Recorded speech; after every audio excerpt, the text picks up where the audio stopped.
the life force of your bond. A power like light itself. Unseen for generations. A dyad in the force.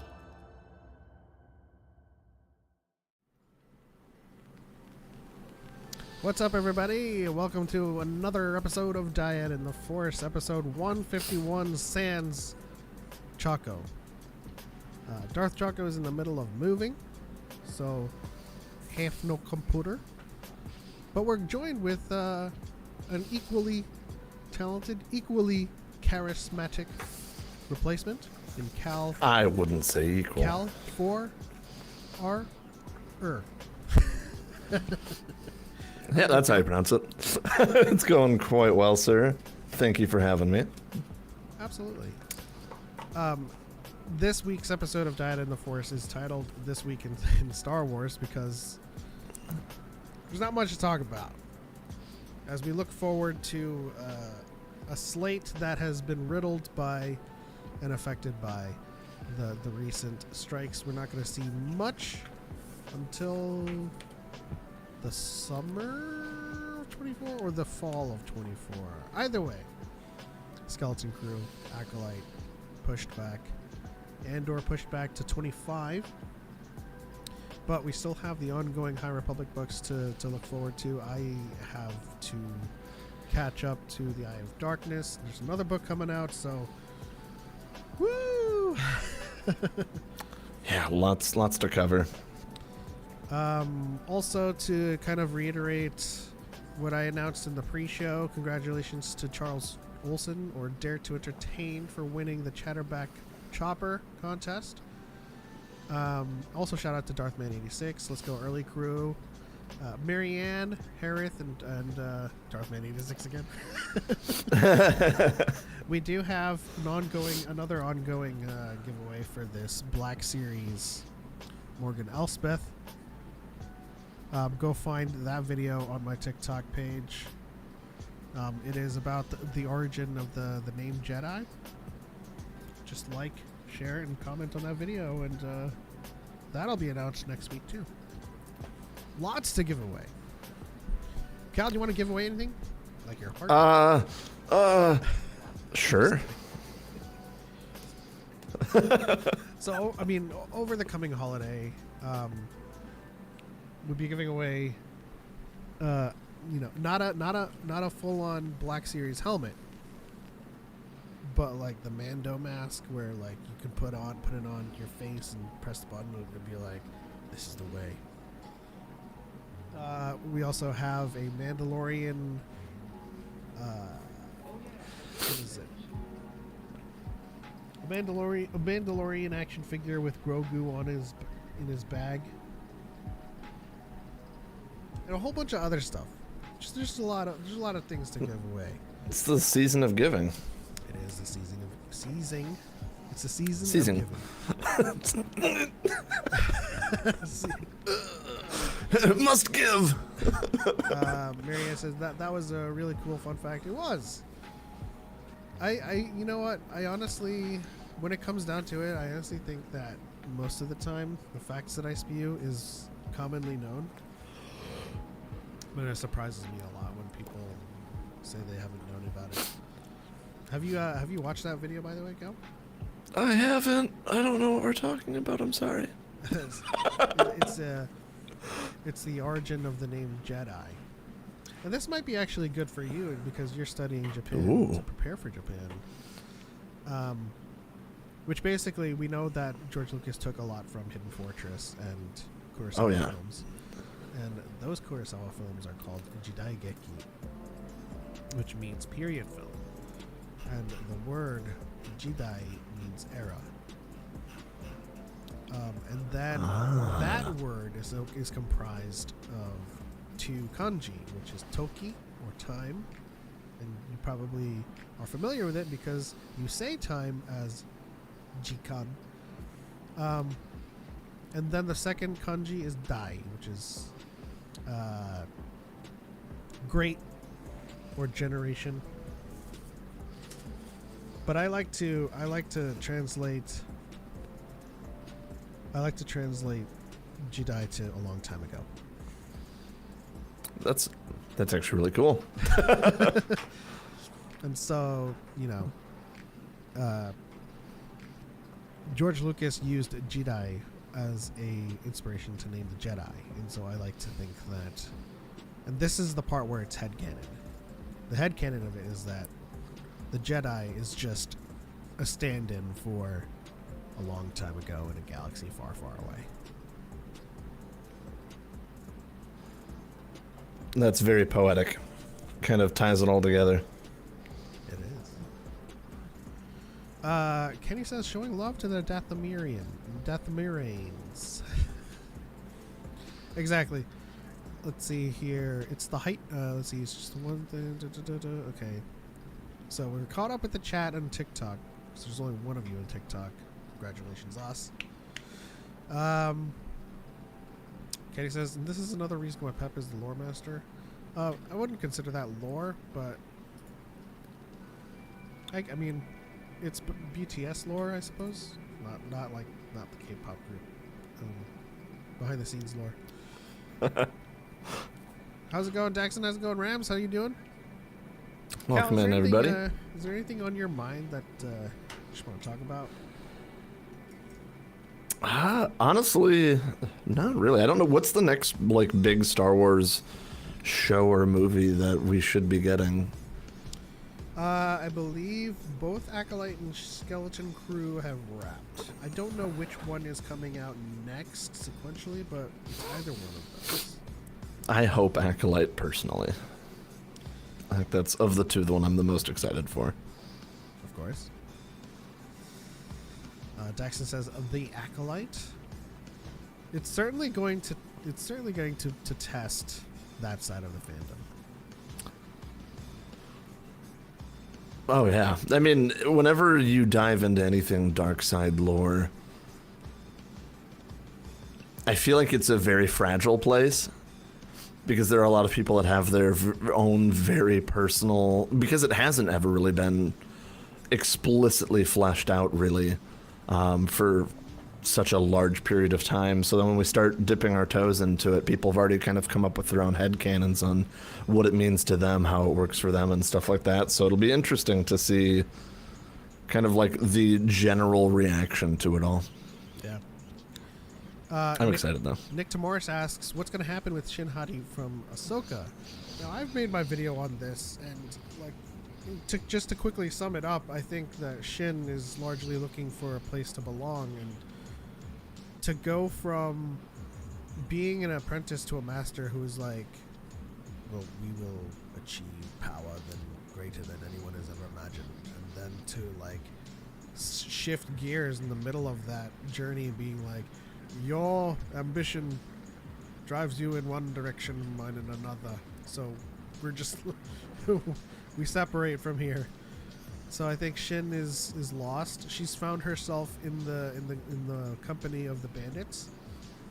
But I think for the most part, to really kind of quickly sum it up, I think Shin might find herself, eventually finding Rey's Jedi Order in the future. I can't really speak to the immediacy of where she will be, but that's where I think she's likely to end up. A very, very Asajj Ventress path to the light. She needs to find herself into Sabine's arms because she needs a hug. Well, I mean, this is a good opportunity for you, Cal. If you have given any thought to Shin Hati's journey, where do you think she'll go?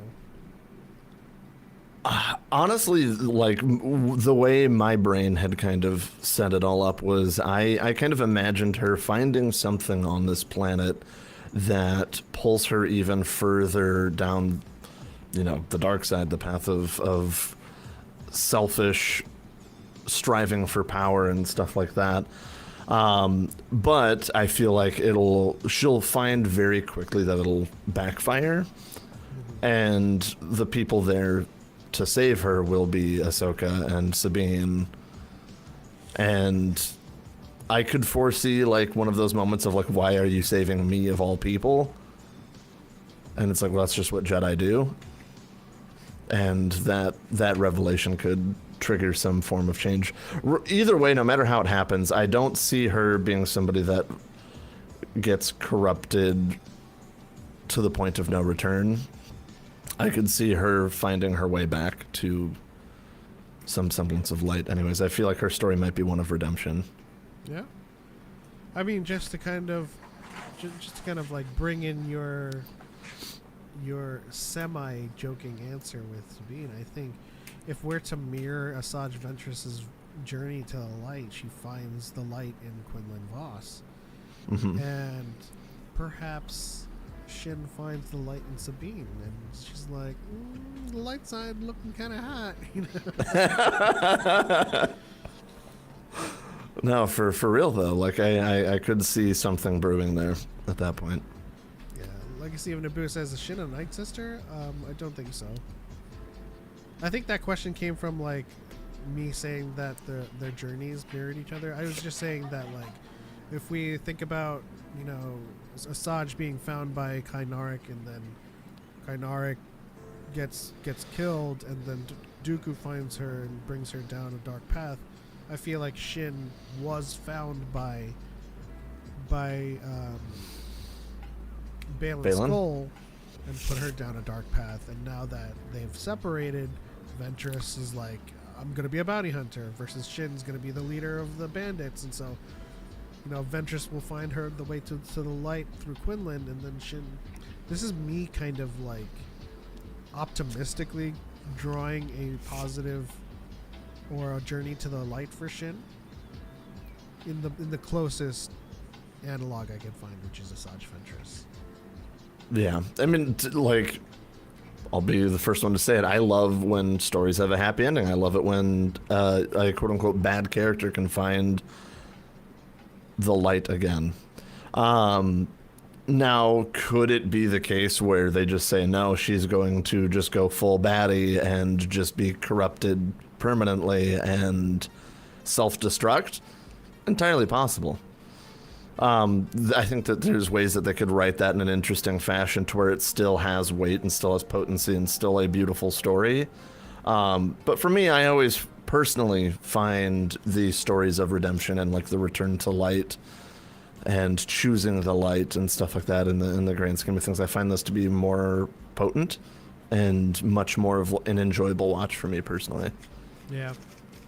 I feel like all of these stories that we've gotten through Ahsoka, like Baylan Skoll's journey, Shin Hati's journey, I feel like all of these stories are setting us up to finally have a galaxy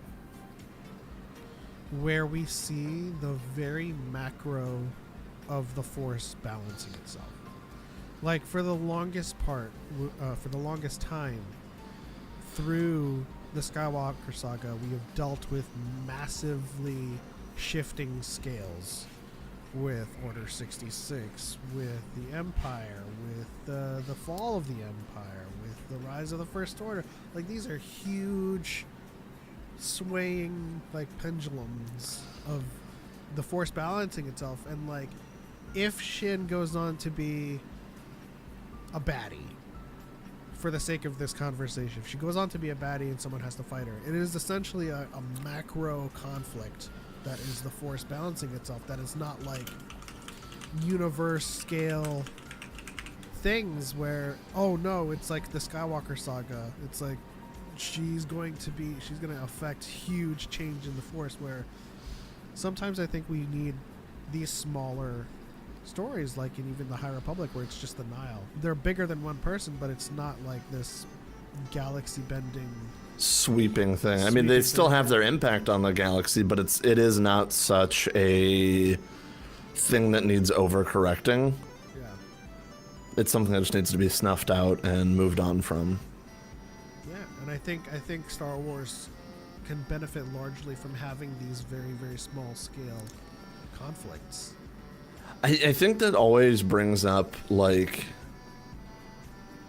kind of a concern for me in a lot of media, is that like everything needs to be like life-threatening, everything needs to be this cataclysmic thing, towards like, no, why can't it just be simple for a little bit? Yeah. Right? Like, why can't the problems be small potatoes? Because they, you know, they one, let them have their time of peace where the problems aren't so dire. We're basically Shin Hari's like baddie origin is largely just relegated to Peridia. Like she's causing a ruckus, Yeah. and then it's solved. You know, it doesn't have to go galactic. Like you said, I think this is what the MCU largely, you know, is affected by. No, completely. For the most part, when we see each movie, it's kind of teetering on the galactic scale, and you're like, They have to keep upping the ante. yeah, But then look at like Daredevil with like Kingpin and stuff like that. That's not like cataclysmic galaxy-wide stuff, but it's still some of like the best villain hero interaction that we get, right? So like we need like there is potency and good storytelling in the more small and minute things. yeah. It's just like, you know, whenever we saw a new movie in the MCU, after the fact, after everyone has gotten together, and it is kind of like galaxy wide, you're like, where are the other Avengers? It's like there's no like justification for them to just leave it to them. You know, even with Nick Fury there, with like two other heroes, it always comes down to like, okay, you're threatening planets. Where are the others? Yeah, where's like Thor and stuff like that. Yeah, and if you're going to make the stakes that big all the time, that's always going to be the question. And then the answer is always going to be, well, this is not their movies. Like, yeah, but you just made the stakes like galactic. Like yeah, yeah. No, it threatens them too. They should be here. Yeah. No, totally. And that's like part of where my brain went when I was thinking that too. Is it was like with like Boruto and stuff like that early on, when people are complaining about like, man, it's just so slow. It's like, they just had war. Like, can we let them chill for like a little bit? Can the problems not be so big for like a little bit? Because like you look at like in Star Wars too, right? Like with the fall of the Empire, the fall of the First Order. Does it need to get back to galaxy-wide fleet of some baddie? Like, can it just be like an isolated incident of something happening?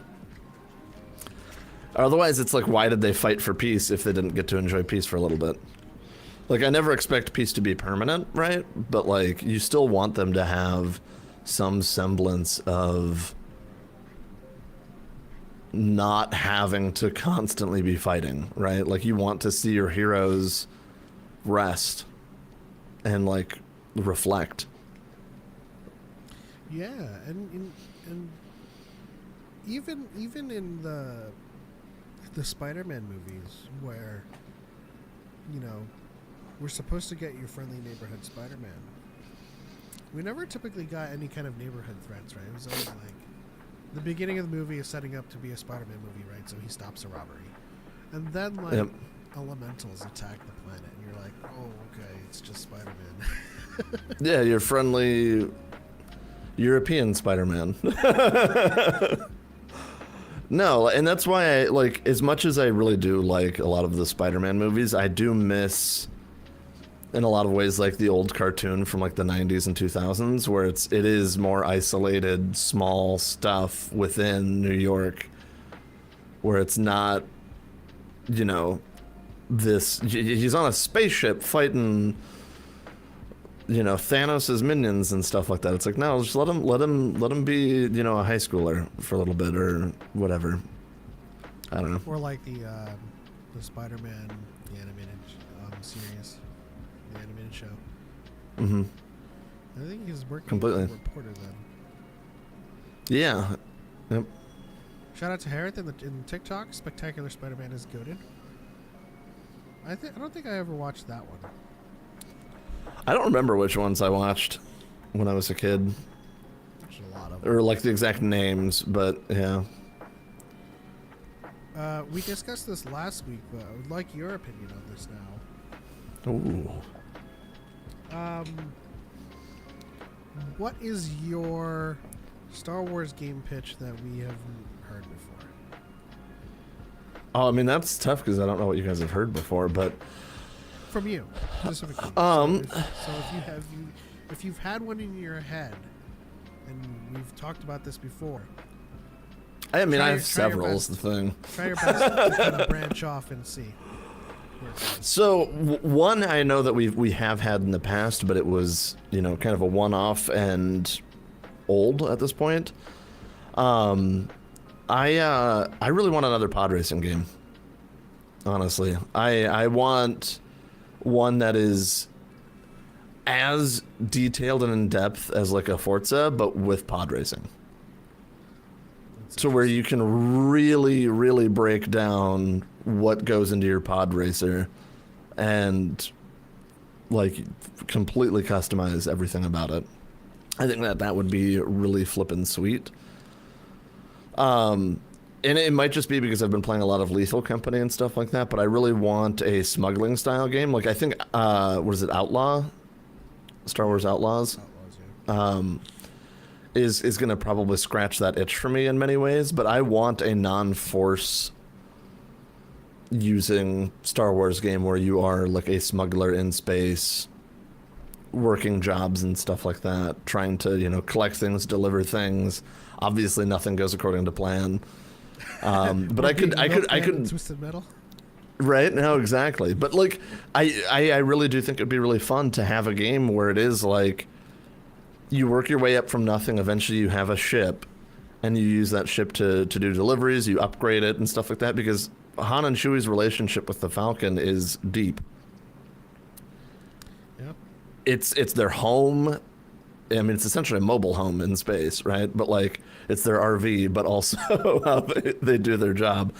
But like, I think that's an interesting relationship that doesn't often get explored much in games or really in media in general, is the relationship between a captain and their ship.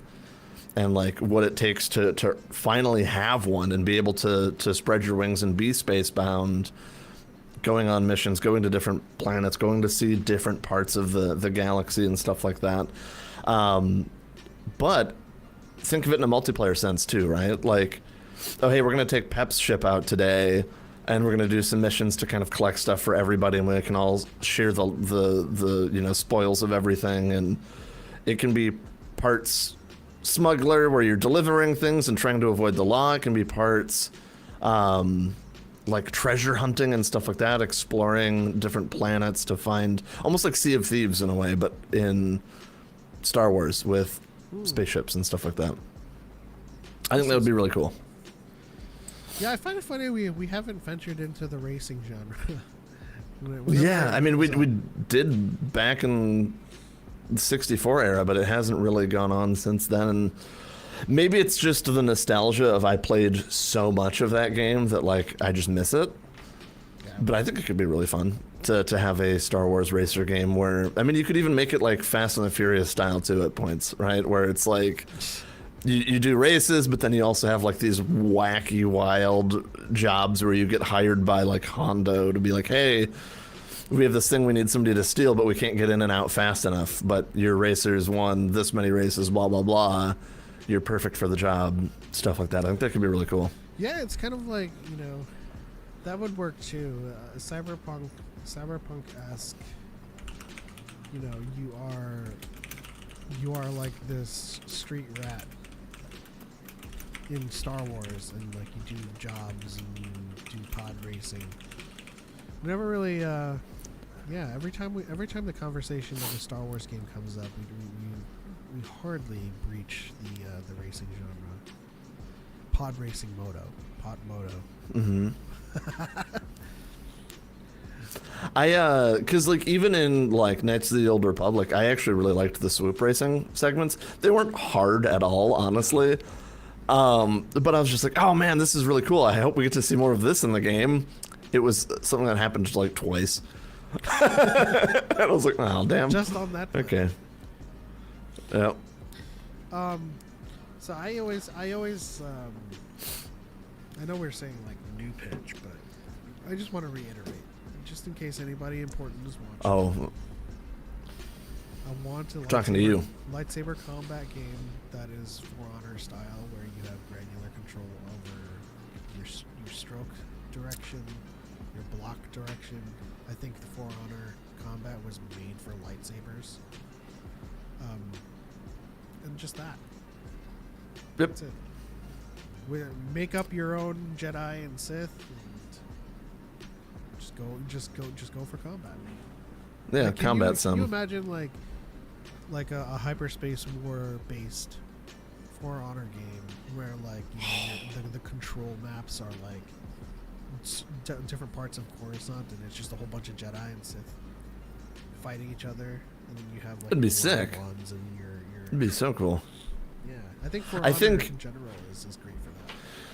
I think you brought up another good one too. Larian Studios, we're talking to you specifically, somehow find a licensing agreement to make a Star Wars game with your guys' like framework for how you've made games like Baldur's Gate 3, Absolutely. but in the Star Wars Absolutely. space. I think just in general, Like Star Wars would also work perfectly for that, because like how they have the spells with the physics, how you can interact with everything and like push a barrel that explodes and stuff like that off things. yeah. You have the Force, that all works. It would be, ooh, it'd be so good. I think in Love it. general, Larian's turn-based system, and just in general their D&D 5e interpretation that's gamified in Baldur's Gate 3 works in any scenario, whether it be contemporary, futuristic, or period. Particularly in Star Wars, I think you highlighted some of the best parts about the system for Star Wars, which is using the Force and having some environmental feedback. Well, because that's the Force, right? Force is something that, to hit the quote, surrounds us all. It's everywhere. It's Binds the galaxy together. yeah, it's everywhere. It's with everything. It's with the environment and your space. And I think that that's something that a lot of Star Wars games don't get right. Yeah. Is that there's such little impact with the environment itself. Because like think of the Old Republic MMO. When you use your rock throw, it could be anywhere. It doesn't matter. You're literally just pulling up rubble from the ground and just throwing it. It doesn't even have to like match the planet you're on. It's just a rock, right? Like that's just what gets thrown. Or there's like the one-off like little explosive canisters you can like do a force push on and it explodes. And you're like, okay, cool. That's the only interaction you have with the environment at all in that game. And we see so often in Star Wars how that is not the case. It is all of the time with everything always. So Also it from could like be something that'd be very possible with that game. from like a social dynamic standpoint, the system is equally as impressive with just the morality of everything, like the consequences of your choices, the dark urge or the evil and good. Like if we take a look at KOTOR, they had a morality system, but largely it had zero impact on the story outside of the fact, outside of the binary system of, oh, you're light or you're dark. But largely your companions just kind of shifted to the opposite side of where you were based on their character traits.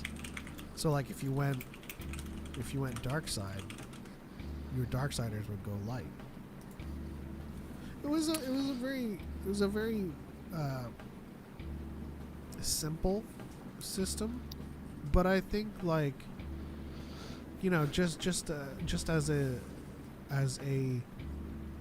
preliminary interpretation, if you were to start showing dark side tendencies and your party members left you and that shaped the story moving forward for you as it does in Baldur's Gate, that's another thing that just works in Star Wars, where like your choices save one person over the village completely affects how this one person that's traveling with you thinks of you and just leaves or just hates you. You know? The other interesting thing is it would almost be poetic because BioWare did Baldur's Gate 2 and Knights of the Old Republic. So to see Larian do Baldur's Gate 3 and then like KOTOR 3 would be like really cool. Yeah, it would line up perfectly. It'd be pretty poetic. I just like I'm so excited at the notion of a Star Wars game using Baldur's Gate 3 systems. Because that system is so diverse isn't the right word. It's so flexible. Yes. I mean, it's a huge testament to the team that really made everything, but there's still conversations I'll have with people where they'll talk about how they made it out of a situation. I'm like, I didn't even know that was like possible in the game at all. Yeah. That's amazing. Like, I remember seeing a TikTok where someone's like, I really want to kiss Karlak, but she's quite literally too hot. And they threw water at her and talked to her, and it worked. And I'm like, are you kidding me? Like, the what? Like, they're like, there's so many. It is just a perfect sandbox, and is just structured so well. I know that, like, if anything were to ever come out in that, it wouldn't be anytime soon, because I can't even begin to fathom the amount of like logic work that went into like making sure you don't break the game by doing things in certain orders and stuff Which like it has that. been broken, but still. Sure, but many times too, they wind up coming out with like a month later a patch for it that completely fixes it too. No, I mean, like, there are people who just break the logic entirely, and it's not even the game's fault. Like, you have people beating the game by like killing Shadowheart, shoving her into a box, and like skipping to to chapter 3 out of nowhere. It reminds me of all of like the speedrunning sequence breaks for like old Pokemon games, where like they'll name their Pokemon something specific, like interact with something and then walk through a door really quickly and hit start, and all of a sudden the credits roll and you're like, what? But man, like, we haven't even hit upon like the various options with which you traverse the story and the game's win conditions, the win cons, because like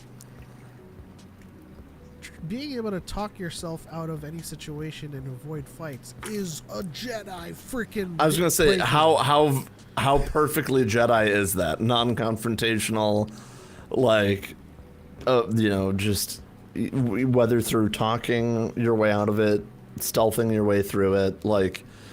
Look at Obi-Wan. Like, Obi-Wan's the perfect example of how you could play this game of you have your stealth stuff from like Attack of the Clones being kind of more detective work, finding all the pieces, talking with people, everything like that, sneaking your way up to Grievous and everything like that, bypassing all of the enemies and finding the one person you need to interact with, or just straight up talking and, you know, just charismaing your way out of it.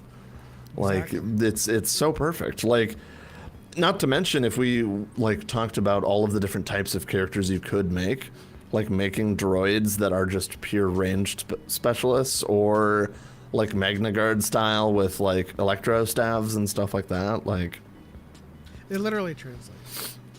Perfectly. You can even go chaotic Sith and have like those moments of like, well, I feel like doing this. Or you can just have the full-on evil Sith where you have the option to do all this stuff, but you're always going to do the attack now option of the conversation. Yeah, you just kill them. Or you could be the Palpatine style and be like a super manipulator, like, again, high charisma, not a lot of interaction, but you're the one that gets the people to fight each other rather than you. Yeah. It's crazy to think about the implications of the BG3 system. I would love that. Star Wars story.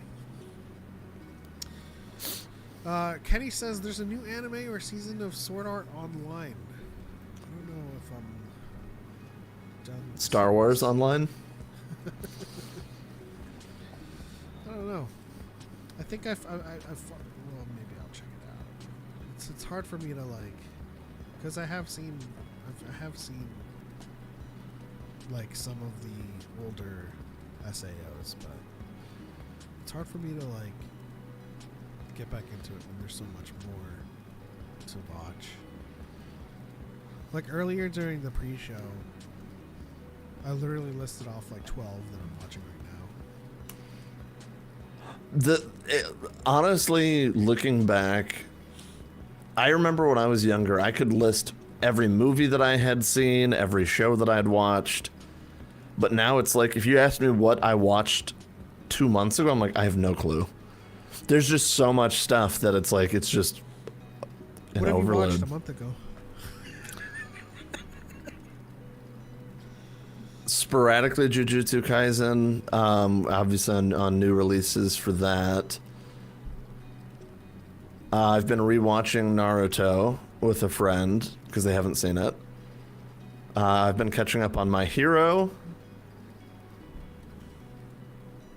There's another one in there. And I don't know what it is.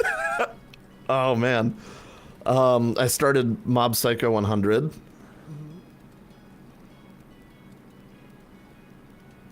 I still feel like there's. I mean, I don't think it was a month ago, but finished Attack on Titan.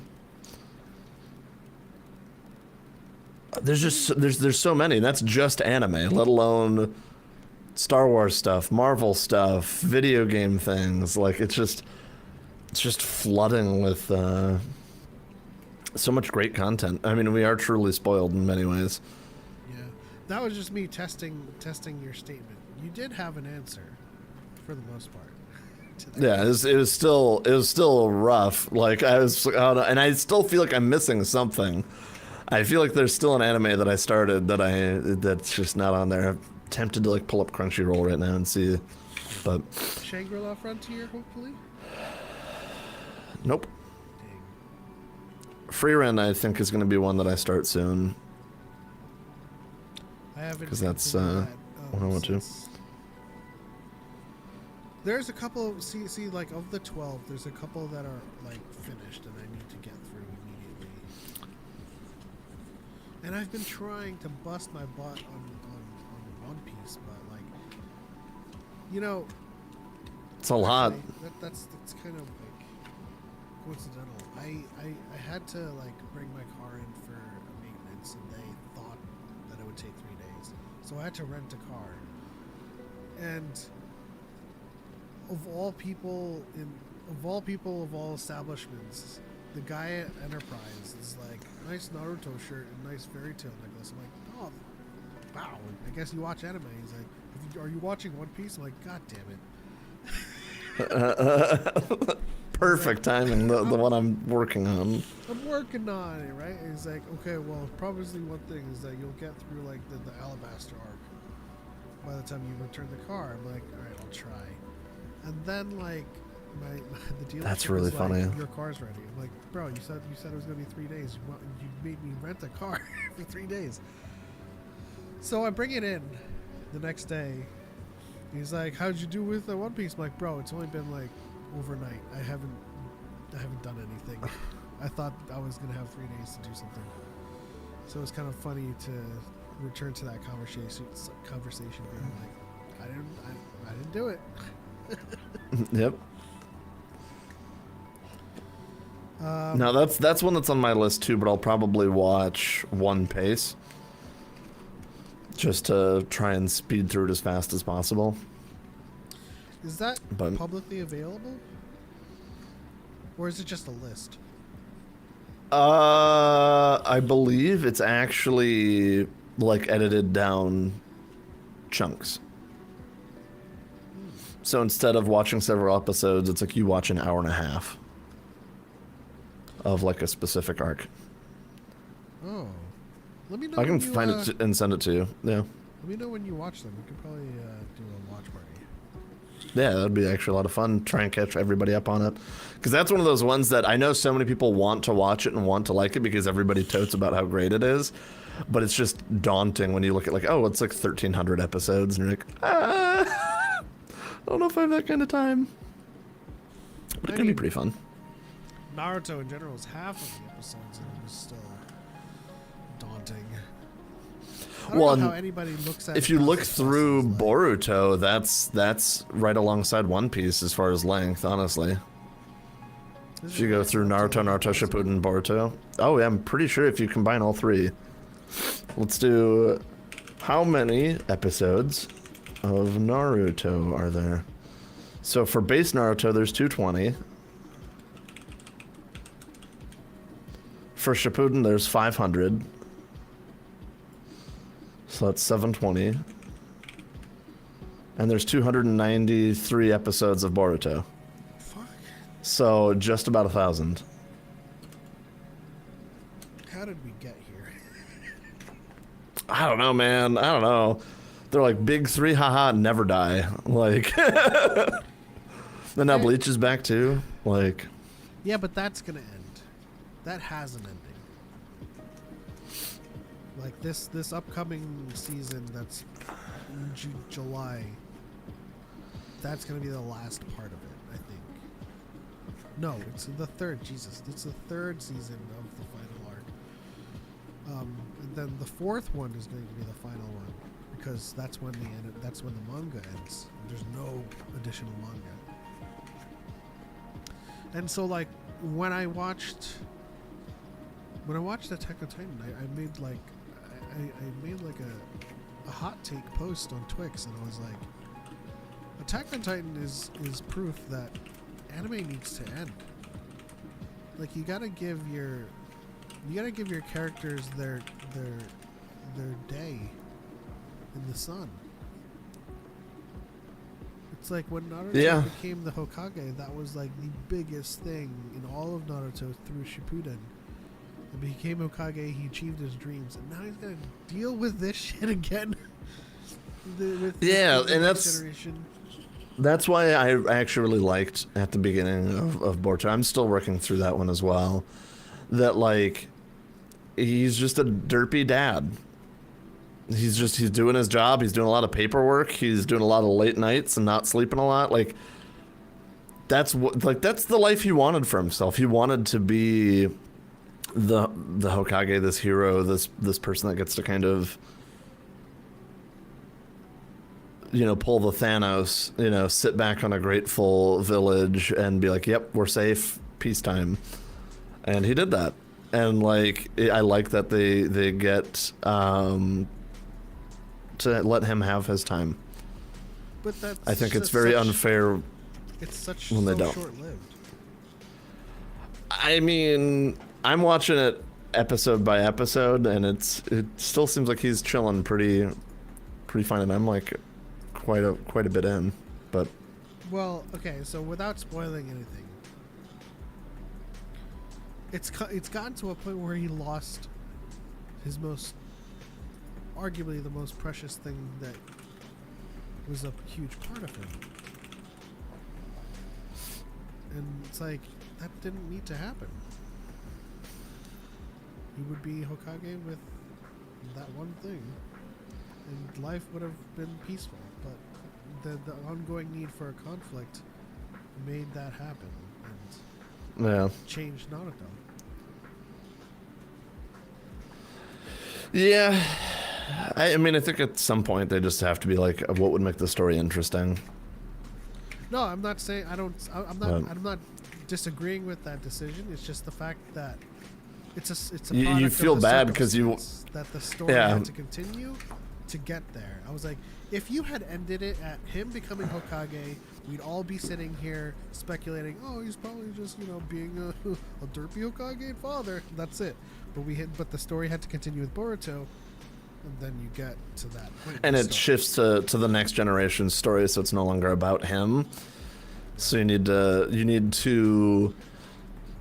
I mean, it was a similar conversation we had about Gojo, right? Where it's like you need to nerf the power creep, and let the new era of characters rise and be their own power. But yeah, I love how no matter the conversation, it'll always still come back to anime. I mean, it's a anime in general is an evergreen thing because, you know, with Star Wars we have our evergreen, but we also have our contemporary stuff. With anime, it's not one title, it's not one story. I feel like Star Wars is also just very anime in a lot of ways too. Especially like with like Clone Wars and Rebels and stuff like that. It feels very anime inspired. It feels anime, but it's not anime in the sense that we can draw from thousands of titles that are different Right. stories. You know? Right. We're talking about Naruto one day, and that feels like maybe the Skywalker saga, and then we'll go to Bleach, or we'll go to like Attack on Titan. That will feel like another thing. But whenever we go to different projects in Star Wars, it's still within the Star Wars sphere. So under that umbrella, the conversations are shaped in that way. Whereas because the conversations with anime can go from one direction to another because they're different stories, different universes. Which brings me to my next prompt, because I saw a TikTok when I logged in today that started with the premise: it'll only take 2 X-Men to wipe out the Justice League, Xavier and Wolverine. And they presented a really, really sound argument in that Xavier, since there's not very many telepaths in DC, aside from Martian, that if Xavier put the Justice League to sleep, Wolverine just decapitates everyone.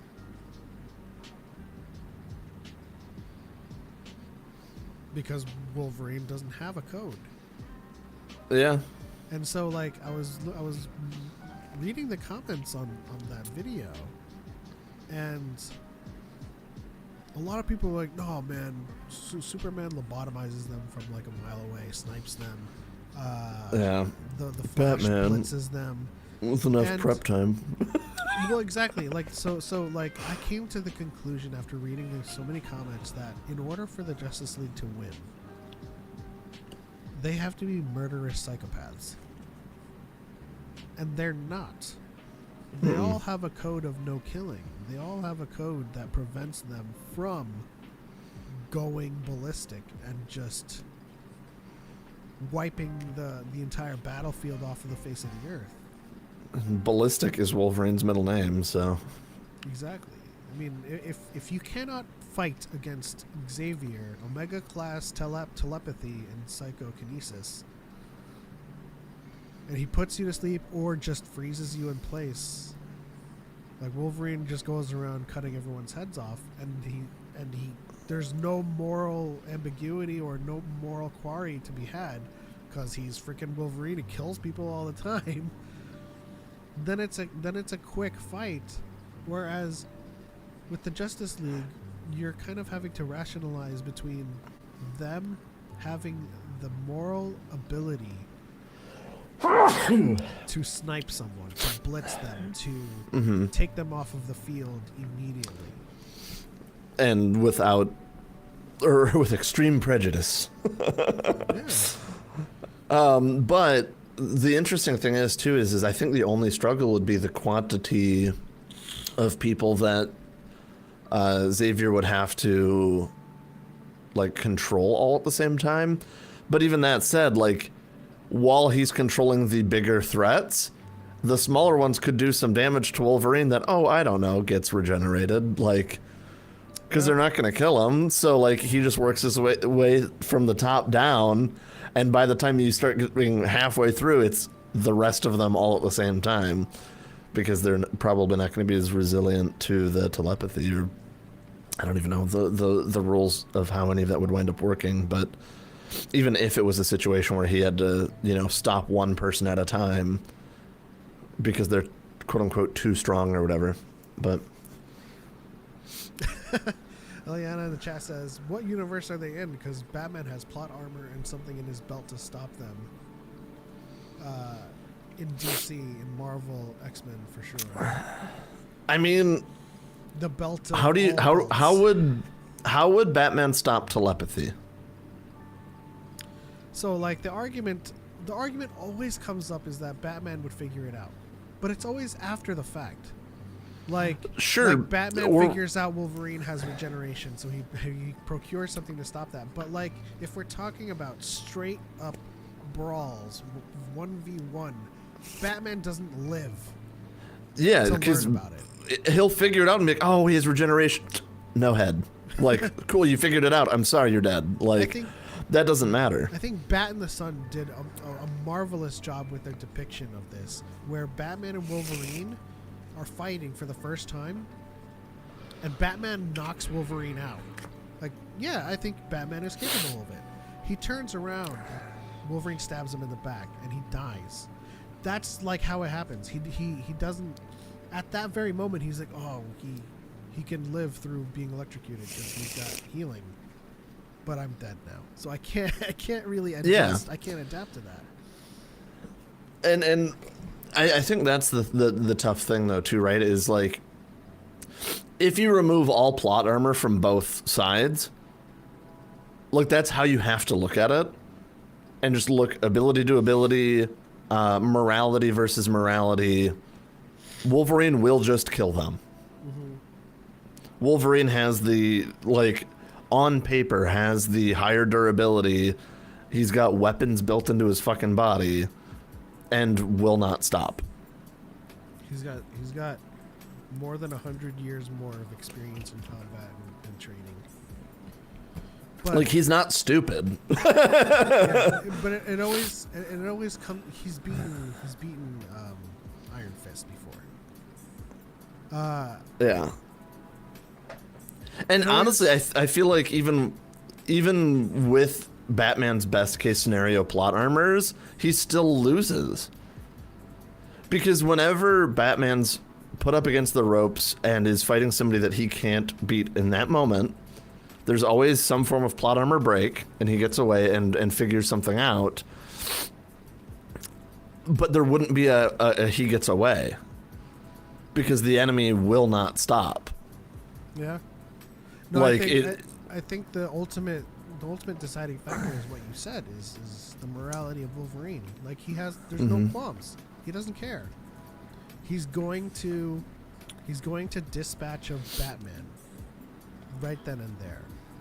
Mm-hmm. Now, if we think of plot armor for Batman, where like a perfect example is Bane, where he kind of just like he breaks his back and he's just like, oh, I'm gonna let you suffer. Monologue. You know? Yeah. That Wolverine wouldn't do that. But Wolverine doesn't do that. Nope. Like, there's no monologue. There's no fighting to test each other's strengths. It's, you are going to die, and I'm going to walk away from this. That's his whole way of thinking and fighting is like, this ends one way, and it's sadly with me surviving, because that's what I do. I don't always want to, but that's what I do. Yeah. And I don't see, even with like the plot armor Batman has had in the past, I don't see that there's a way that he walks away from it. The biggest enemy of Wolverine is precognition, and that's why Spider-Man is always going to be his toughest opponent. He has whopped Hulk before, because he is a literal ninja. If Hulk sees him coming, there's a fight there. If Magneto sees him fighting, there's a fight there. But literally in the Ultimate X-Men, Wolverine fucking stealths up to Magneto and stabs him. And just takes him out. Whereas people are like, oh, but Magneto can control Wolverine. Yeah, if Magneto knows he's there, like, he's the literal ninja. Because you look at both Batman and Wolverine, they have very like similar kind of like ninja style training and backgrounds and stuff like that. So to say that like that could be a boon for Bruce is moot, right? Because at the end of the day, Because Wolverine he's has senses. hey-o. So they're both being Exactly, ninjas, like and he Wolverine just smells him. exactly. That's like in all aspects, Wolverine outclasses him. And at the end of the day, Bruce wouldn't kill him. He would find a way to try and restrain, confine, whatever. That's not going to work the other way around. And not to mention, like, I could foresee even restrained Wolverine finding a way to, you know, break out, even if it's, you know, breaking his own arms or dislocating them and then regenerating from it. Yeah. And getting out and killing him. We have Like, to also operate off the fact that neither of them know each other, right? mm-hmm. So Batman restrains him. He doesn't know that Wolverine's adamantium can cut through virtually anything.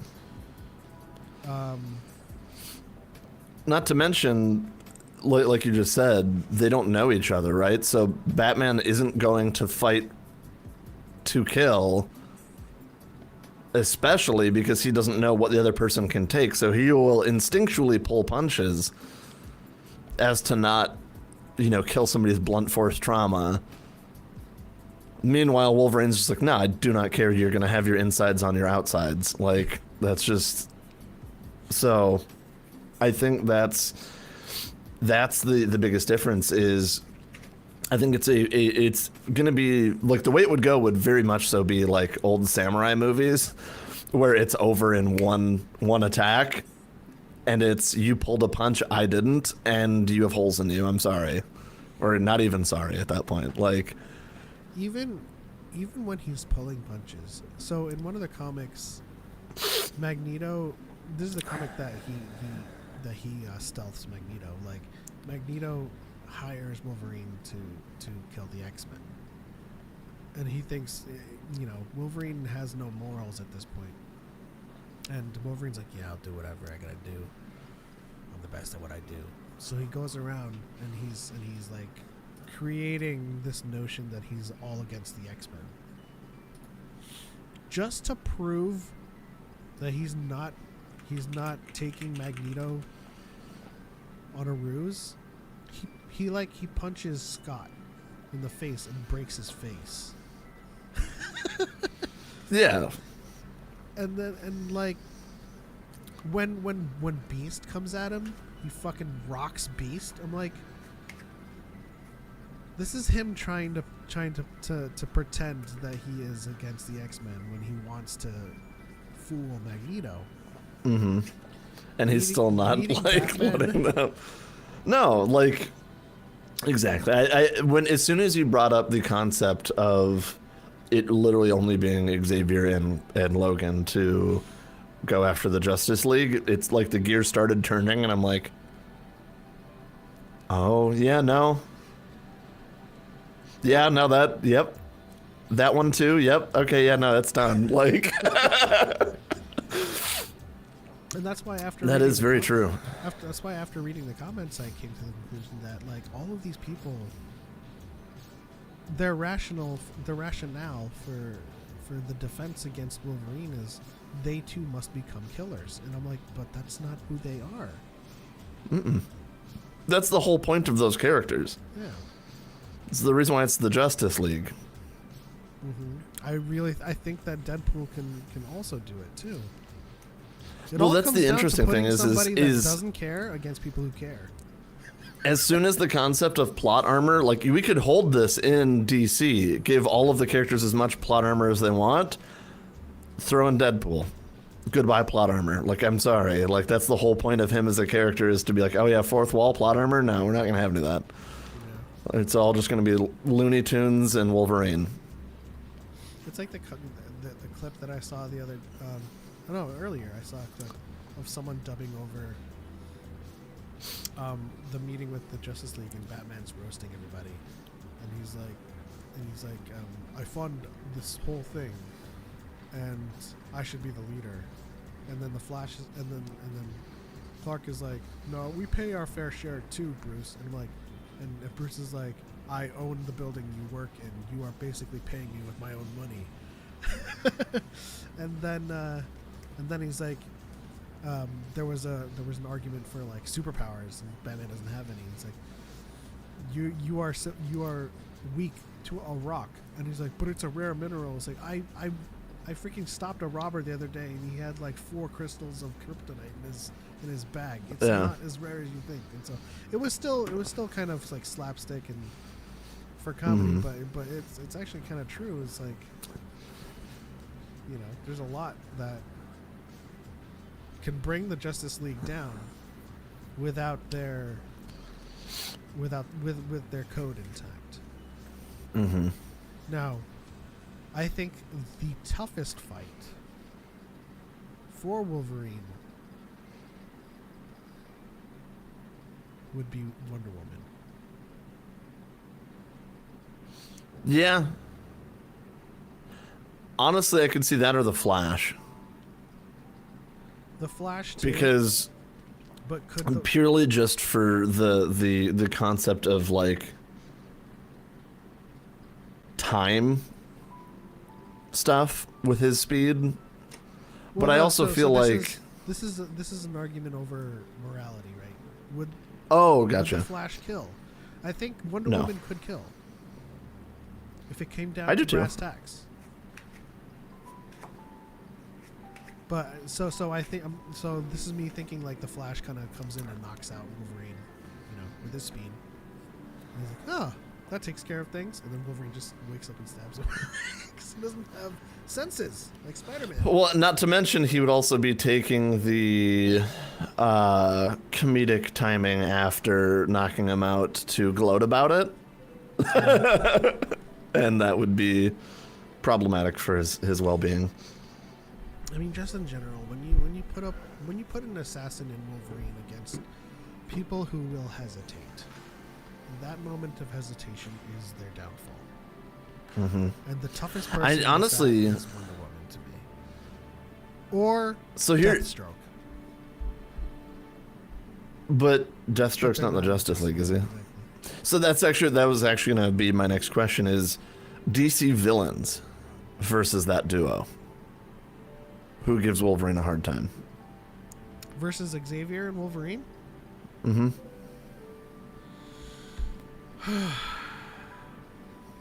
I don't know DC well enough to really have much of an opinion here. I don't either. It's like surface level familiarity. Man, if only we had Choco here. Yeah. I feel like what is his name? Manhattan? Dr. Manhattan? Mr. Manhattan? Basically the atomic person. Isn't that Watchmen? Yeah. It's still DC. Is that? I didn't know that. Oh. Maybe Zatanna? I thought it was because its own she's thing. magical. Might have some shields.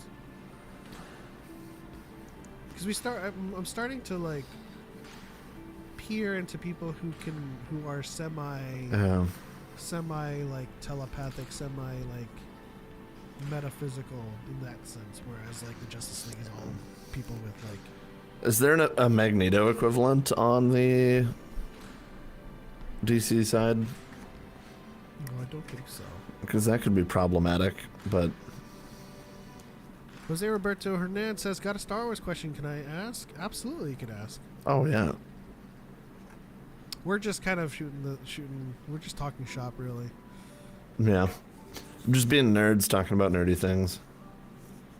See, I don't know if anything, anybody in DC has something on the level of like the hacks of X-Men, like because you think about like being a mutant and mutation. It rarely kind of holds up from a biological standpoint where someone can mutate to be, oh, I can control metal now. You know, it's like, Yeah. it's kind of like Zanpakuto. It's like you the X gene activates and you're like, oh, suddenly you have rules with your powers. Yep. Don't be afraid to borrow. But go ahead and ask your question, Jose. I'm excited to hear what it's going to be. Yeah, I don't know. I don't know anybody that could maybe that could resist Xavier. That's just it. That's the big kicker for me personally. Is like I don't know anybody in the DC universe with any defense for that. Like, because the eternal truth holds. There's no one in DC other than Martian Manhunter with telepathic and psychokinesis abilities. And all they need is a second of distraction or freezing or something for Wolverine to take advantage of that. What about Star Wars versus X-Men? In the Clone Wars movie, Obi-Wan tells Anakin to watch out for power couplings. I never understood why. What is the context of that? What's happening in that scene? Because I think he's talking about... when they're flying chasing Zam, the bounty hunter. And there's like the electrical power couplings between buildings that they fly through and get all silly. Oh. I mean, I would imagine it's just a power transfer between two buildings, but why it's open and electrical like that, I don't know. Space silly. In the Clone Wars movie? That sounds like Attack of the Clones. Yeah. But I think he's talking about the Clone Wars movie. Oh. With Zero and Rada the Hutt. I've only seen that movie once, so I don't know. I don't remember the actual context of the conversation, Jose. If you can, like, describe the scene to me. Because that is a very highly specific conversation. I imagine that had something to do with like some kind of power couplings on like a vehicle they're on. Oh, it's the Attack of the Clones movie. Yeah, I think it's talking about the scene that I was mentioning. Like, what's the purpose behind that open electricity being existent in a city where everybody's flying around in vehicles? Seems pretty dangerous.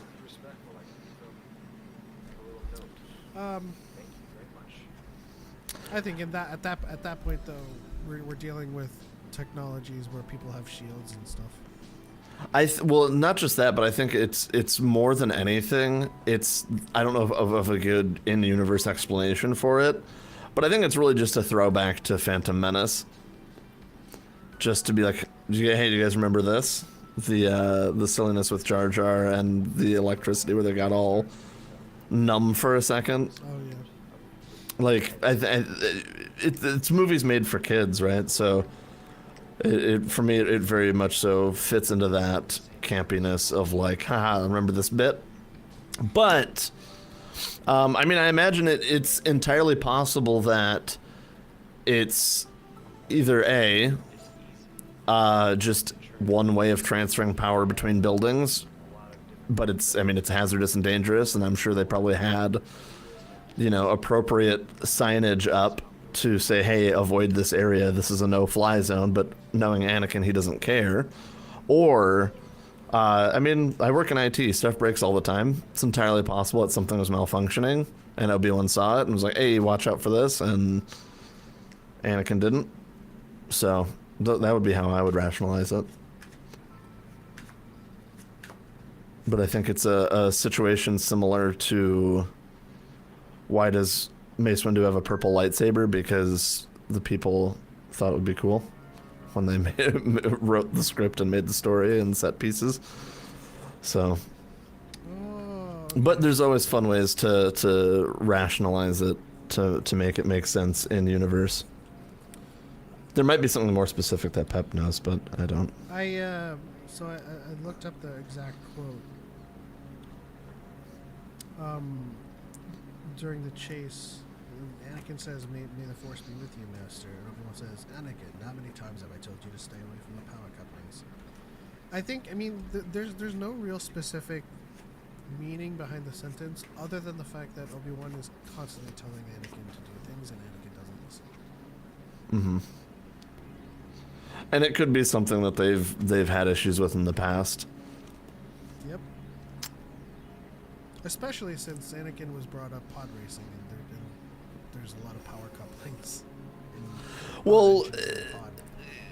yeah, I mean he's a tinkerer by nature in a lot of ways too, and I'm sure that like knowing Anakin being the kind of brash person that he is, trying to take the shortest path to victory, I'm sure that he's taken many dangerous routes that have put them in similar situations in the past, and Obi-Wan's probably just tired of that, honestly. So, Watching that scene, it seems like something that could affect them as Jedi. That Obi warns them of a lot. I think in general, it's Obi-Wan warning Anakin just not to do something he's done all the time. yeah, just Anakin stop being listens. stupid. This technology is annoying and it hurts. So it, You know, it's in the book Brotherhood, they both have a mission to do. Obi-Wan has to go to Nemoidia, and Anakin has to go train some younglings, and they're advised not to keep in contact with each other because Obi-Wan's mission is crucial, is very secretive, and then Obi-Wan tells him, Anakin, don't contact me, right? Anakin sneaks a freaking communicator with him on his mission and hacks it to connect with Obi-Wan. Granted, that's what Anakin does, and that's how Anakin finds out he's in trouble in Nemoidia. So he goes and saves him, but it's like one of those things where Obi-Wan's like, Anakin, do this, and Anakin's like, I think I'm gonna do it. I'm not gonna do it, and then and Obi-Wan goes, Anakin, don't do this, and Anakin's like, I think I'm going to do this. So it's like it's the opposite day. I also think too that like because we know power couplings from the pod racer, Anakin knows about them. I don't think there's anything in particular that is directly affecting Jedi differently from anybody else. I just think it's the fact that it's electricity going through a mammal. It's going to make them numb and mess up your motor functions, and it's probably painful, and it's probably something that he's gotten them in trouble with times in the past. And it's like, dude, stop it. Stop electrocuting us for once. I mean, it also kind of like rears its head at the end of Attack of the Clones, right? Where he's like, literally is like, I'm here to save you, Master. And Obi-Wan's like, good job. Like they're all tied up. Like it didn't really work out. And then it's like, let's follow Padme's lead, because she obviously knows what she's doing. 'Cause at that point, she's climbing the towers, escaping.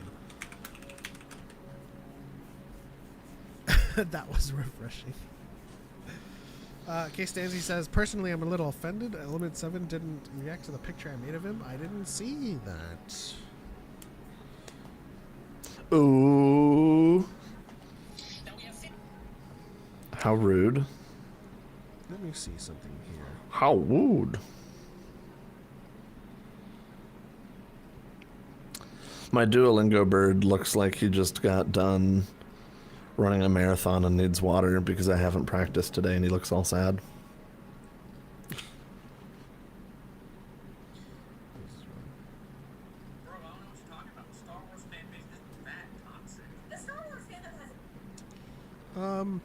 If you tag me in it, Stanzi, I didn't get it.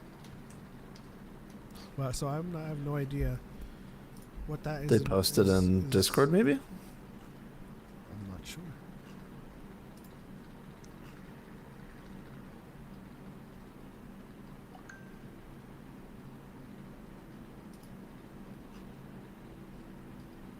I don't see it.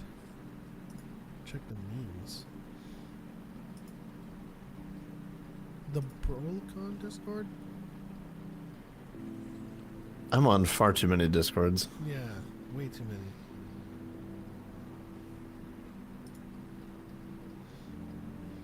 What the hell?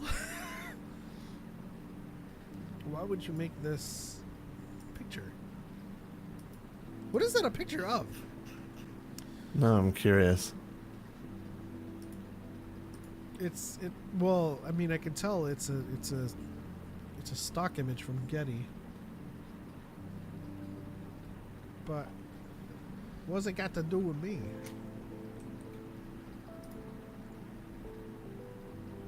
I'll send it to you. I have no idea what that is.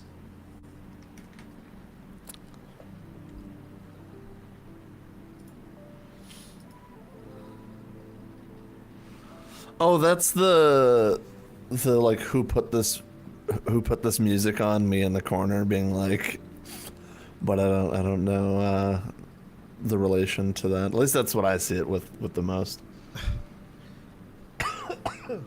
It's usually like the people at the party being like, who put this music on, and then it's him, but you know, like it'll be like the Lethal Company soundtrack, and then it's yeah, you're just a good boy. That's what it means. Yeah, I mean, like you say, Kevin James meme, but I still don't. It still doesn't track. Bro, I'm 38 years old. Like, I don't live in the memes. You gotta explain this to me.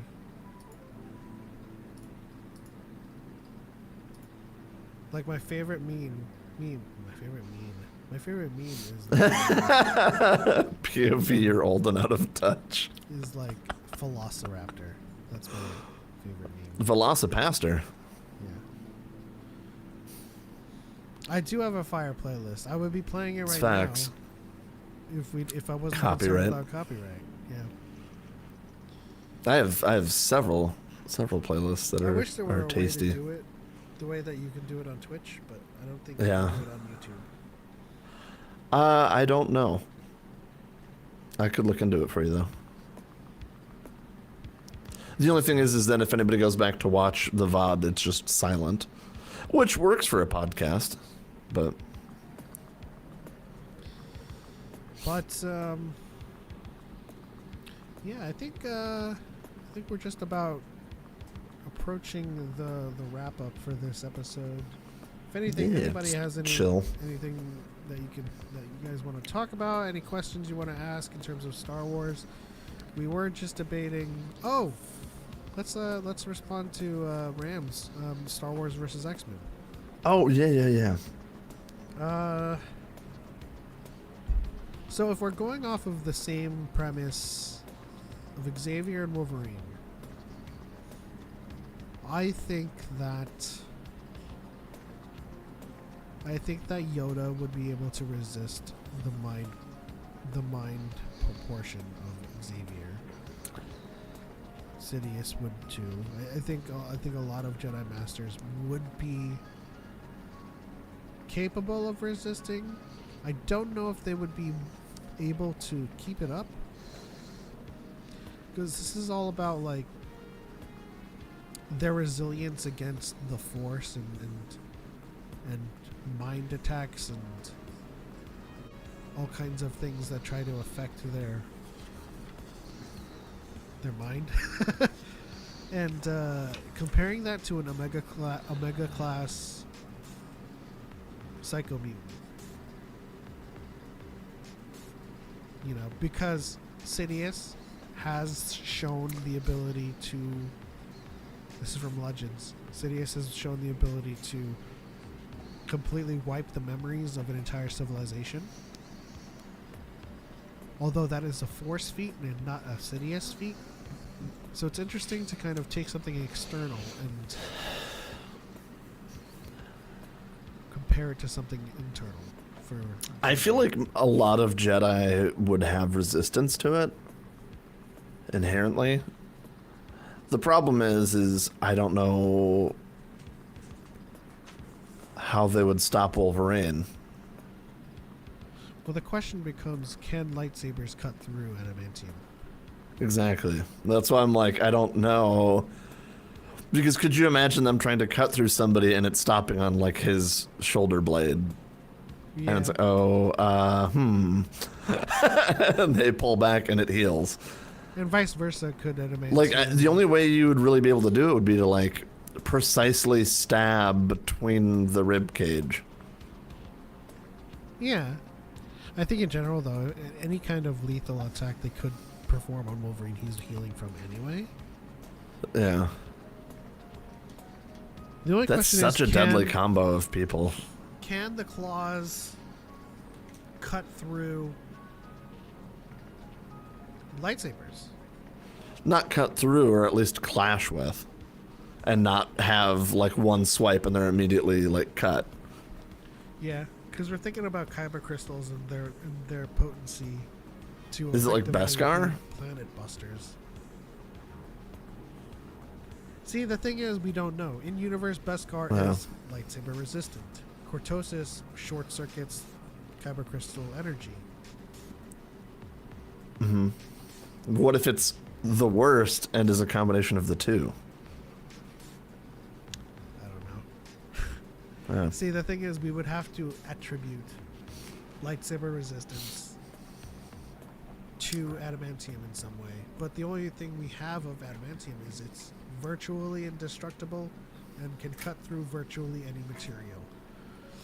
And the word virtually gives it such godliness of power in its ambiguity. Yeah. Stacey says, I have some React content if you want on Instagram Reels. Yeah, send it my way. Jose says, how would you compare Jedi mind tricks to Xavier's ability? Also, how people are resistant to the power and being resistant to Xavier.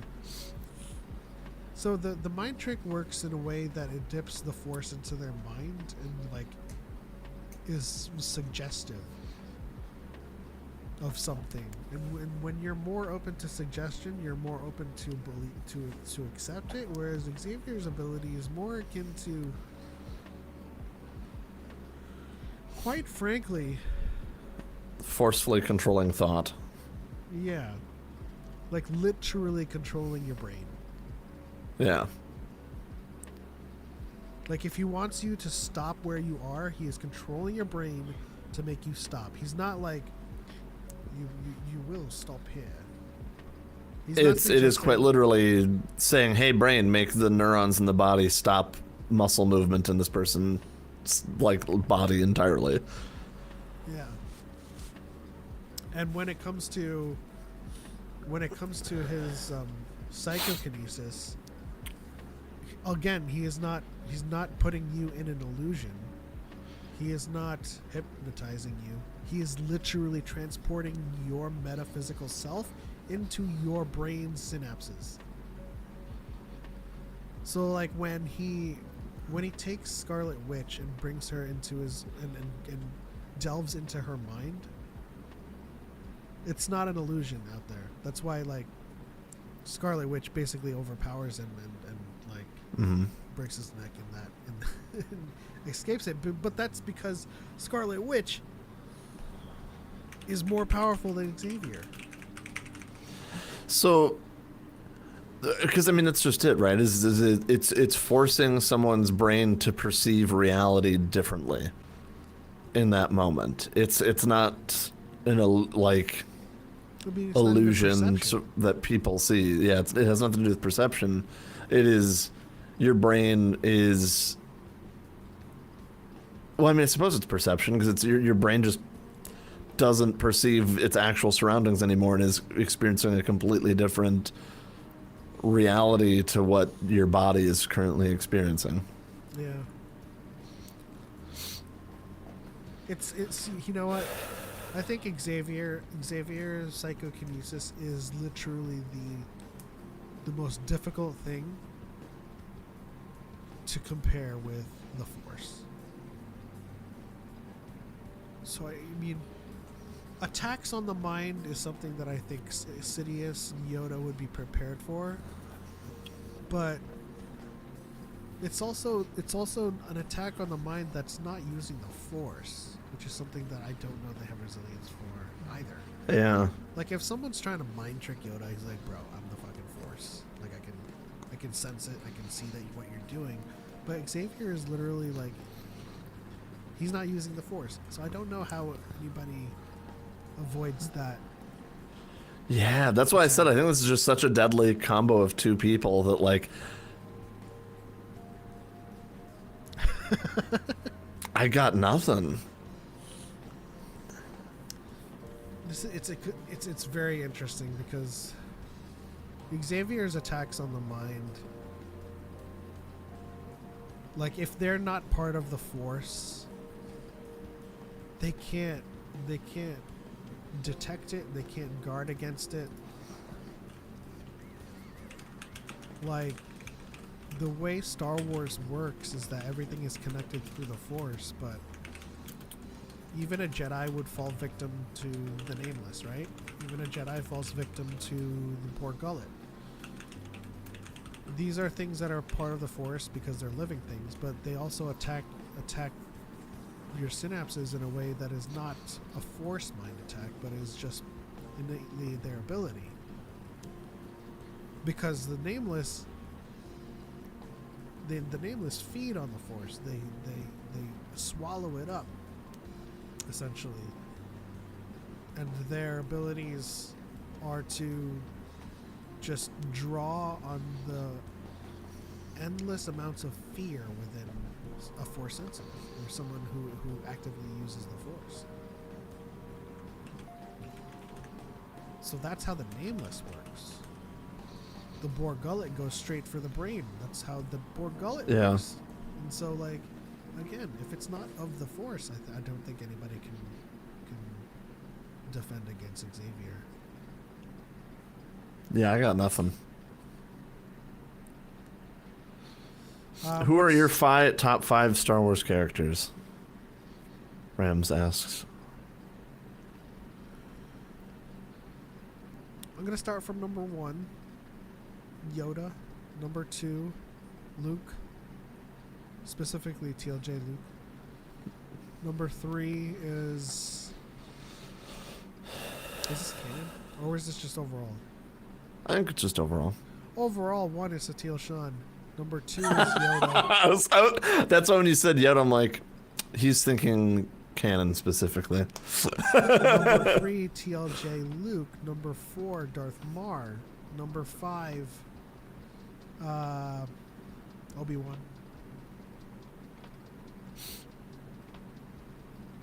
Go for it. Man, if I'm doing not just canon, I need to rechange the list I had already come up with in my brain. I'm gonna say.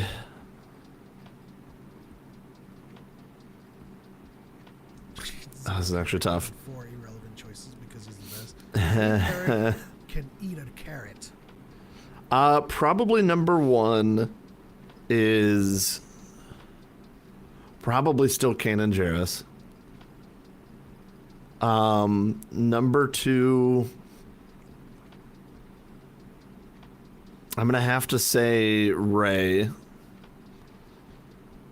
Number 3, Jedi Knight Revan. Yeah, I'm tired of just saying Revan because people misconstrue it and are wrong. Number 4. You're wrong, and I will not be explaining why. Yeah. Number 4, probably Obi-Wan. Number 5 is a toss-up between Sabine and Stellan Gios. And I'm too exhausted to decide. My canon list was Kanan, Obi-Wan, Rey, Sabine, Lando. I think it would probably be my top 5, but throwing a curveball in there with Legends, I need to throw Jedi Knight Revan in there in some way. And so it's tough. There's just too many good characters, honestly. My top changes almost any time I'm asked that question. Because for me, it all depends on like how I'm feeling, really. Yeah, the thing is with my top 5, it's very nebulous. It's something that is unchanging for me because I have given it that rule. But when it comes to 5 to 10, 10 to 15, and all of the other favorite characters, it's always like shifting. It's like Ernesto Rowe here. Oh my God! There's another character to add that to the list. God dang it! No. Here, Avar Kriss, Ty I'm a York, problem. Belzetifar, Sabine, Shin, Ahsoka. Like it's all like, as you said, It's too hard to pick.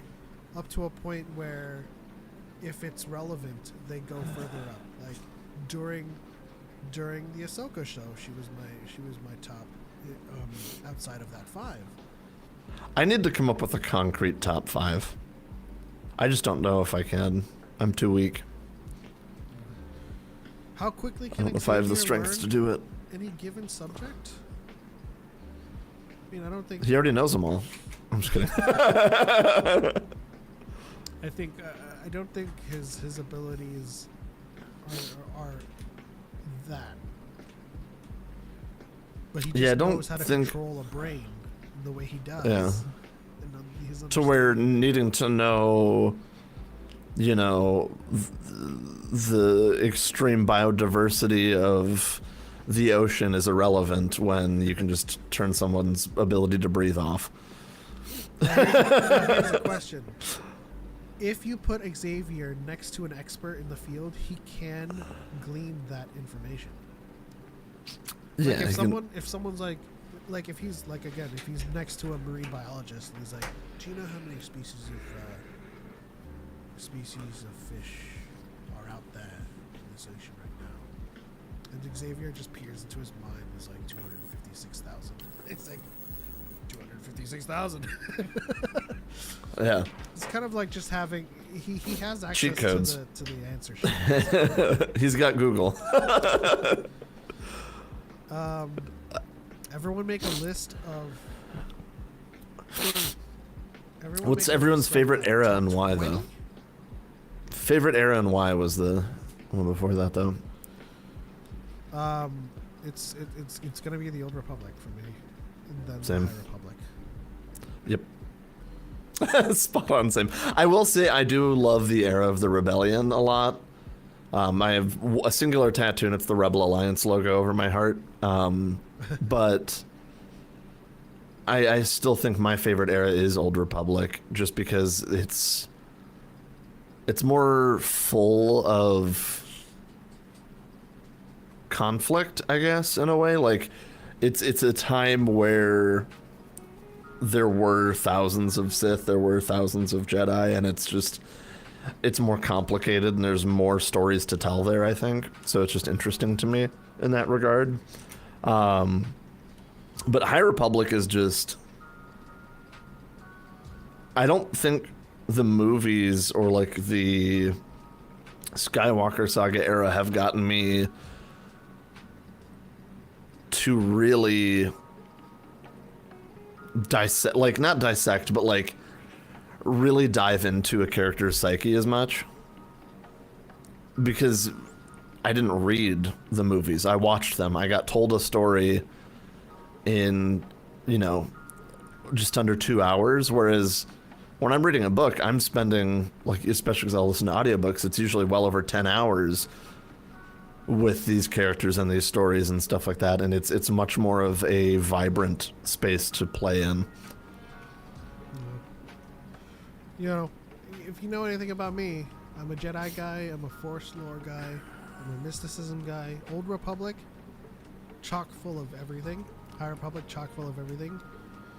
The prequels, Order 66, sees the end of all of that, and then, like, going forward, it's just, as we've learned, Boken Jedi from there.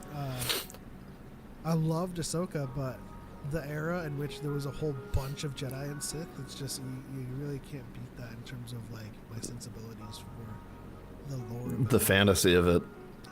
too. I think with Rey's new Jedi Order, too, that'll be Yeah, I'm excited. for kind of a rekindling of that flame that's been snuffed out for so long. I don't know if I can make a top 20.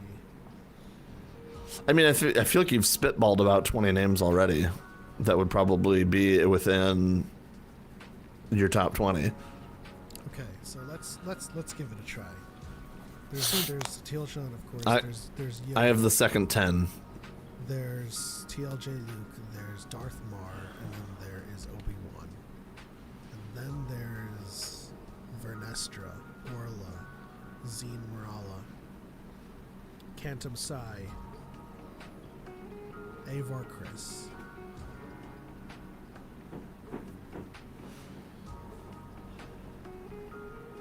You said you were gonna get the next 10? No, like holding spaces for you to continue to name for a total of 20. Lando's got to be in there. Yeah, Lando's in there. Ty Yorick. Maz Kanata, Poe, Finn, Han, Leia, Kira. Din, Bo-Katan, Sabine. Oh, Bo-Katan, Sabine. Holy crap, yeah. There's 20. And that's not in any order, by the way. No, yeah, like there's just so many that it's like I love so many characters. I love Star Wars. That's why I'm always like one of the first things that I think I've ever said in any of these podcasts that I've been on is more Star Wars is good Star Wars. Like there's nothing wrong with having a new favorite character. There's nothing wrong with a new perspective in storytelling. It's just, it's more and it's growing and it's something new. You never know what your new favorite food will be until you try it. Yeah. So I think I could probably have a more static top 5 of each era.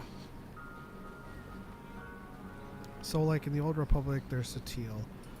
There's Darth Mar. There's Darth Malgus. Yeah, I could Jedi make Knight 20 Revan, per era. and then there's Bastila. HK-47, Mission. They're a cutie. The first Twi'lek you ever fell in love with. Yeah. That was like middle school or high school me. Man,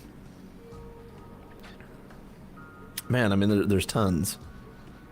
And then in the Kira. High Republic. The only reason why Kira Carson's on the list is Laura Bailey, let's be real. And that was the first person you romanced. Yep. In the High Republic, I would have to say Vernestra is the top pick there. Stellan Orla. Gios for me is probably my top. Yeah, Orla Jareni, Avar Chris, Keith Trennis. Briaga. He's like a... He's in like my a top mascot. 20. He's a mascot that is ever present. Sure, So, but I mean, I'll round out my he's list. not my top 5, but he's in my top 20. I'll round out my list, my top 5 with Belle. Oh, Bell's big for me. Yeah. What's your top For me, 5 it's in High like Republic? Stellan, Vernestra, Bell.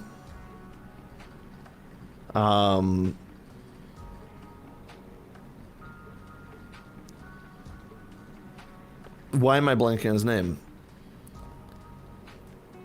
Leox? What's... Oh, yeah. Leox. Yeah, Leox. Geode. Like, See, I know I it's a see meme. I know it's a Briaga and meme, but I Geode as, like, genuinely mascots. love... Yeah, I love Geode not necessarily as a character, but like... From a kind of a more non-in-universe reason, is the concept of being able to write a character that is quite literally just a rock, but you actually care about that fucking rock, and they show up in like the most epic ways consistently. I'm like, this shouldn't be as hype as it is, but I'm like cheering for this character right now. Like, what the fuck? It's a rock, and the fact that even the characters are in on it and are like, it's a rock. Yeah, I don't know. There's something about that's just the writing behind it just makes me so happy that like that. Yeah, they're in my top 5. I don't even care if it's a bit or a meme. I mean, it's the same way that so like the mascots here have just, they're always gonna be tops no matter what. Like Briaga, Nubs, Geode, all these things, like they. I mean, they the sad truth is exist- that's like R2 and Chewie. Yeah, they exist outside of the lists. If you could have any force ability, which would you have and why? So I'm only going to do this once because I know what you mean. But people do not have force abilities. They have the ability to use the force in many ways, which are inherently driven by Things their there's- own talents. Yeah. Like, you have some Force people that could levitate, like Comac.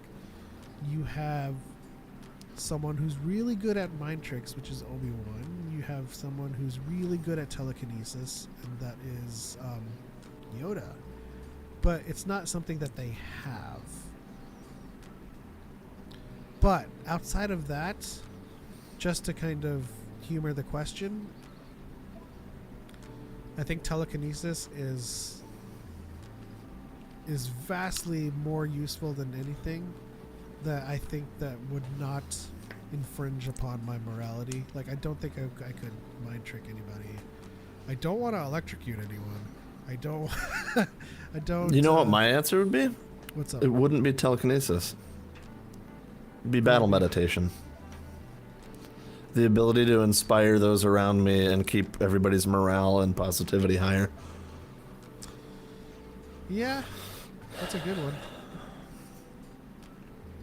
That's a really. Because I think that's something that could just affect you in life in so many ways.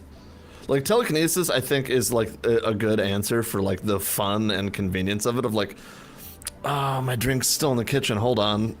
Here we go. Like, well, I mean, also delightful, but also within the realm of TK is being able to fly. yeah. As described by Comac, levitation is basically telekinesis on yourself. Because the Force lives within you and it surrounds us. It is not an ability, therefore you can give yourself facsimiles of abilities. So yeah, I mean, battle meditation is a great one too. Let's see here. Favorite is Rebellion era because it's just classic feel and I like the vibe of groups and rebels rising up and eventually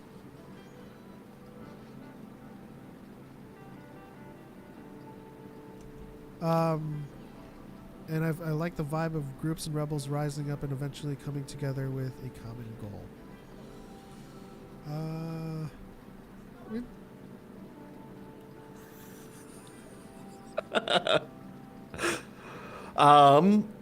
With eventually coming together with a common goal. That's why I really love the Rebellion as well. For me, I'm like I said, I have a singular tattoo. It's the Rebel Alliance logo over my heart, and I think that in a lot of ways comes from that sense of everybody coming together to, rise up, to stand up for what's right, to not be put down anymore. And I think that's such a powerful message, and I agree. I think it is classic Star Wars, right? It is that like vintage feel. It is the feel of Star Wars in many ways. So I completely get it. Yep. You talking about the Rebellion era? Yep. Yeah, it's a classic. I mean, it is also just in essence Star Wars, right? The concept of found family is huge. That all ties to the Rebellion as well. How do you feel about Force Ghost Anakin having his lightsaber, and how do you feel that will influence Force Ghosts moving forward? I think in general, any interaction you have with a Force Ghost is what you take with you. I mean, it was the lesson with the Force Cave on Dagobah. It's like, you will not need your weapons, but you took it with him, therefore. So he needed it. Yeah. For example, in Shadow of the Sith,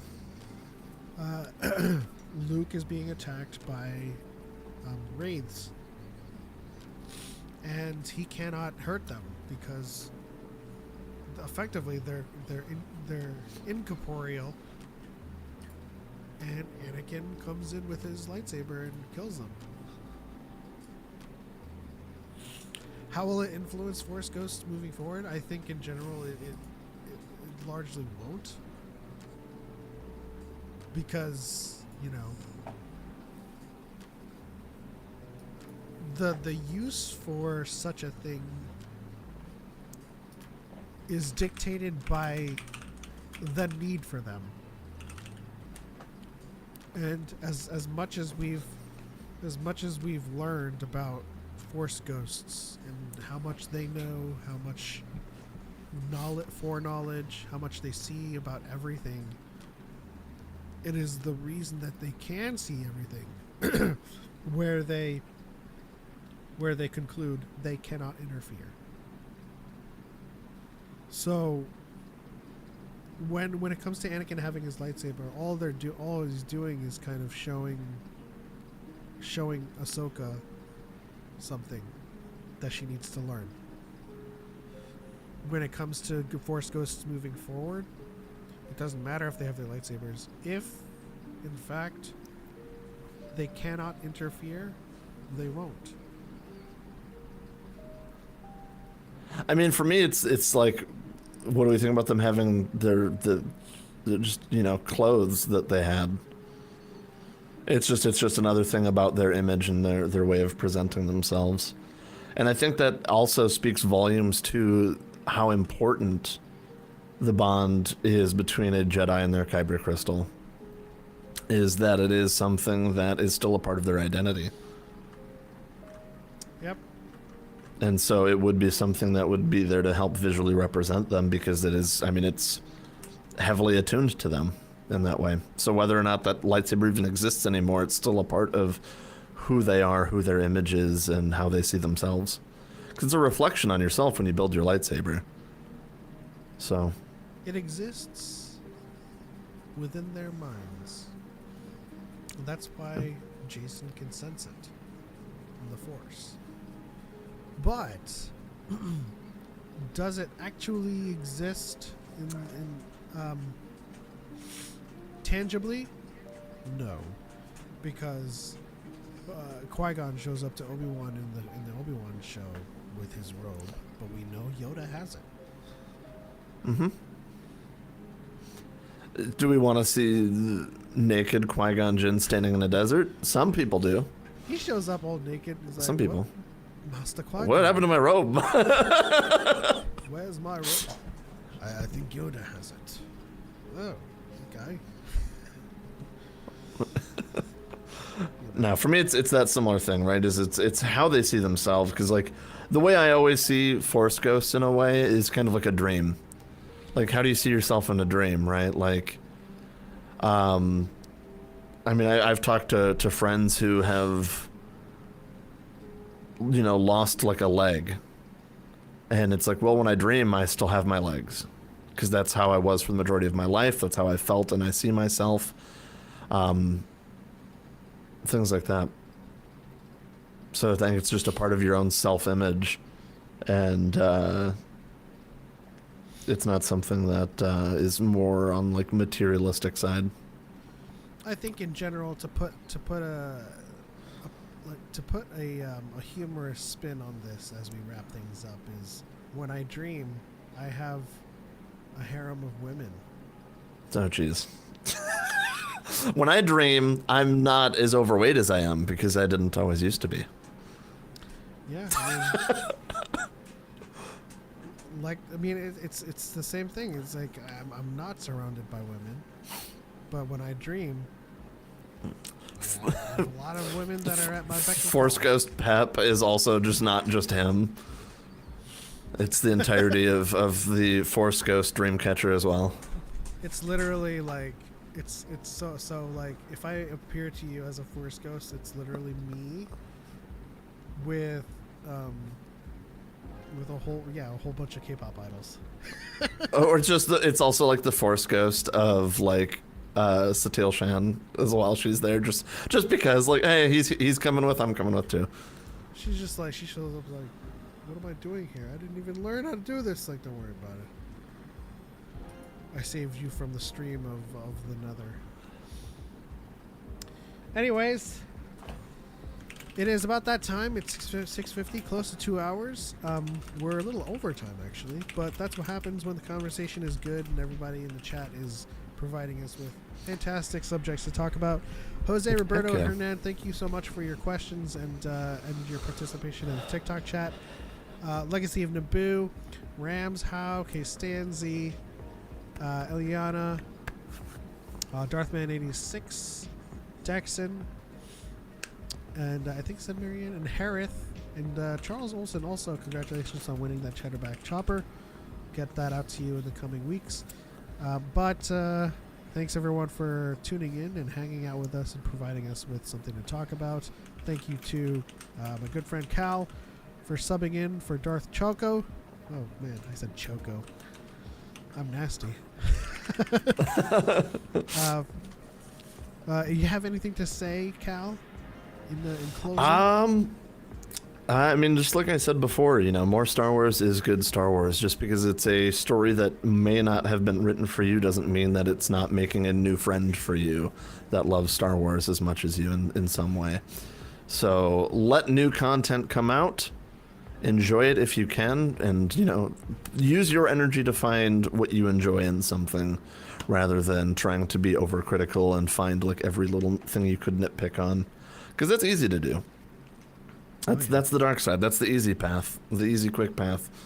I find it more valuable to you as a human being to find what you love in things. So watch that episode of the Clone Wars that you didn't like as much and find some joy in it. That's it. There's some great words. and just to kind of add on top of that, one of my favorite quotes: "It takes more effort and more energy to destroy, or it takes less energy to destroy than it does to rebuild." It takes less effort to destroy than it does to rebuild. So the interesting thing behind that too is you don't need to rebuild if you spent just a little bit more energy than destroying to love it instead. Mm-hmm. But it's less in the long run. Shout out to Lothal Youngling as well, who's also lurking. Hey-o.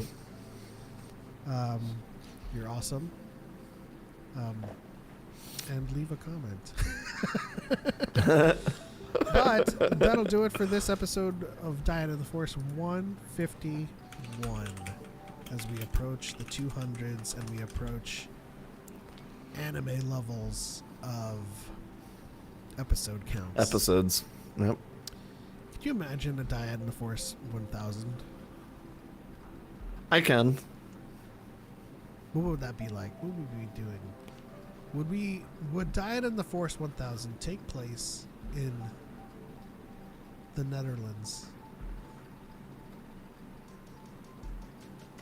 And would it be well, because I mean, if you think about it, a rave that happens over the weekend, and I invite like Armin van Buuren and, and a whole bunch of people to spin? I mean, that's what, 19 years from now? Did my dumb math do that way off? 1 second. So or is it 9 years? There's 52 weeks. Yeah, so it's 100 every 2 years. 1,000 episodes divided by 52 would take 19 years. Yeah. To Yep. 1,000. And you've already technically done 100, so. Okay, so wait. 1,000. Exactly, young. Riot. The only way that would happen is if for some reason some conflict happened and we're all not friends. It'd be like 18 years, somewhere in there. I mean, at that point, Daikon is like, listen, we're taking over Tokyo. If we're if we're talking about like dreams, I think episode 1000 would just have you in it by proxy of like you're it being live. Yeah, you're in the studio. That is the future that I'm foreseeing. Putting out in the universe. Just having the Dyad studio and having guests fly in and being present. But Jose says, I'll come back to ask the power coupling question again for the 1000 episode. That's awesome. And we'll answer it the same way. Oh, man. Thank you guys once again for hanging out and being a part of Dyad in the Force on a weekly basis. And again, once again, to Cal for subbing. That'll do it for this episode of Dyad in the Force. We'll come back next week with the winner of the Black Series Morgan Elspeth, if you have liked, commented, and shared the video that I posted yesterday. Earlier yesterday. And that'll be next week, the 23rd. Yes, next week on the 23rd. Hopefully, Choco will have his computer back, and we'll be able to welcome him in his new digs. But that's it. On to the next one. Heck yeah. For light and for life. We are all the Dyad. And I don't have a funny quip like Choco usually does, so I'm going to leave you with this awkwardness.